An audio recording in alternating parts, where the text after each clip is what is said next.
সালামু আলাইকুম রহমতুল্লাহি ওবরাকাতু। পবিত্র মদিনাতে অনেকগুলো পুরনো মসজিদ রয়েছে।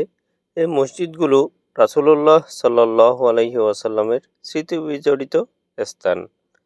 প্রতিটি মসজিদেই ছিল প্রিয় নবী সাল্লাল্লাহু আলাইহি ওয়াসাল্লামের পদচারণা। মসজিদে আবু বকর স্মৃতি বিজড়িত স্থানগুলোর মধ্যে একটি। মদিনা মুনওয়ারায় অবস্থিত ঐতিহাসিক মসজিদে আবু বকর সিদ্দিক রাদিয়াল্লাহু এই মসজিদ।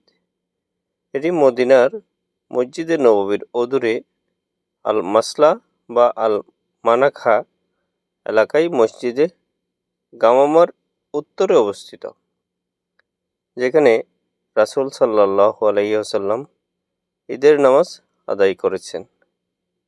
এছাড়াও হযরত আবু বকর রাদিয়াল্লাহু খলিফা থাকাকালে এই মসজিদে ঈদের সালাত পড়তেন, তাই এটি মসজিদে আবু বকর রাদিয়াল্লাহু হিসেবে পরিচিতি লাভ করেছে।